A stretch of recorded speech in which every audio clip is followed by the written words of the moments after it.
Milestone that seemed nearly unthinkable just a year ago. No one projected it. Candles at Washington National Cathedral burned as the U.S. marked 500,000 deaths from the coronavirus. Last night, President Biden led a vigil at the White House, including a moment of silence to mourn those who are no longer here. It was the first such event at the White House. Flags will be flown at half staff until sunset on Friday. Since the beginning of this pandemic, our Lives to Remember series has been serving as a reminder of what this pandemic has taken from families and communities nationwide.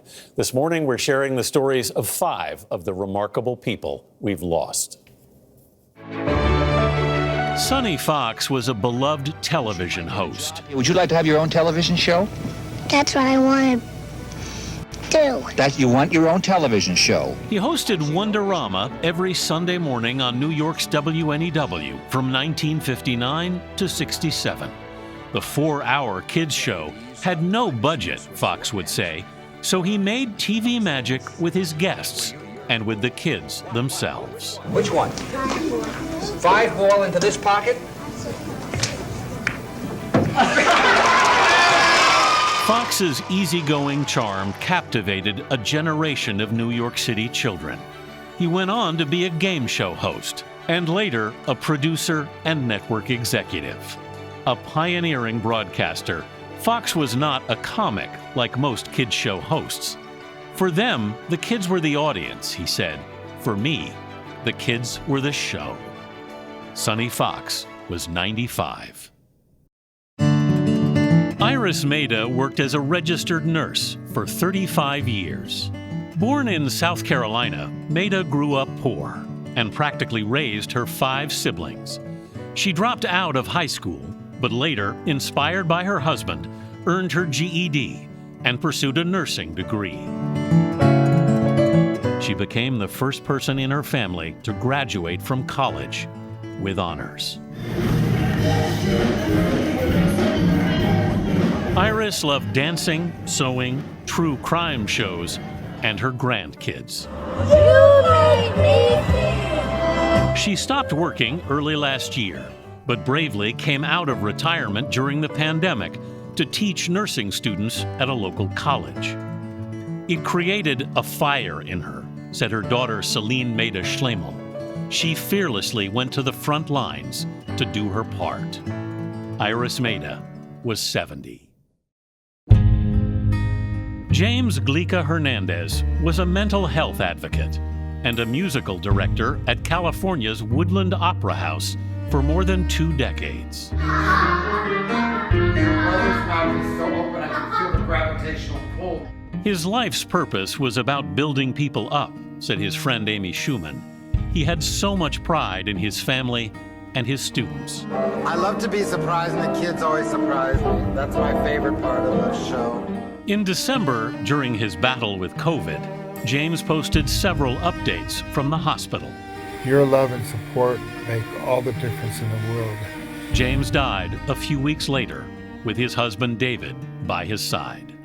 James Glica-Hernandez was 61. Donnie Kirksey was a staple in the Chicago basketball scene for 40 years. He coached at every level of the game and was a mentor and a father figure to hundreds of athletes, including former NBA player and Michigan basketball coach Juwan Howard. We lost a loved one, but a guy that had a huge imprint on my life, helped me to be the man I am today. Donnie's family remembered him as the king of practical jokes, but also a man of humility and integrity. His wife, Dion, said, "I was living every woman's dreams. He was the love of my life." Donnie Kirksey was 57.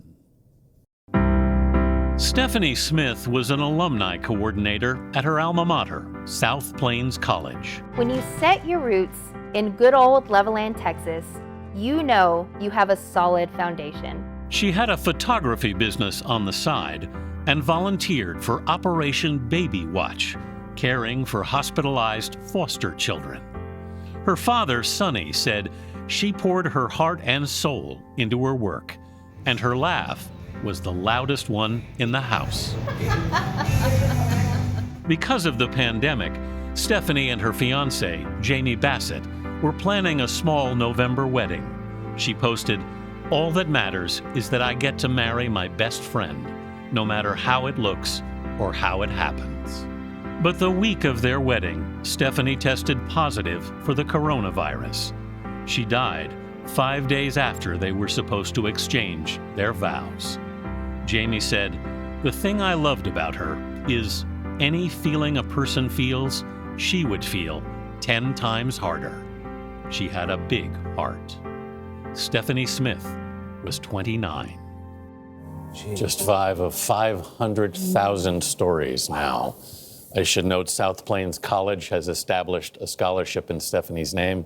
She spent a lot of time raising money for South Plains College for scholarships, so her parents feel she's continuing her work. On one other note, I grew up watching Sonny Fox and Wonderama, And Dave Morris, who puts on our microphones every day, was actually in the studio audience of that show as a kid. Oh my gosh. Big show in New York City. COVID, Anthony, sorry for interrupting, has taken so much from so many families, and it's amazing how connected you can feel to people you've never met. It's the way that his team, your team, picks out the bites that are chosen, the facial expressions. You really do bring them to life. And these people are all dearly loved. The families all give us all of these photographs and videos, you can tell. So they appreciate that their folks are being honored. With just a few sentences, 30 seconds or a minute of remembrance, their whole lives come back to you. If you were to do that with all 500,000 people who died, it would take a year to watch the whole thing. Well, I'm so sorry you never run out of material. That's the unfortunate part of that story. Hopefully these stories will end someday.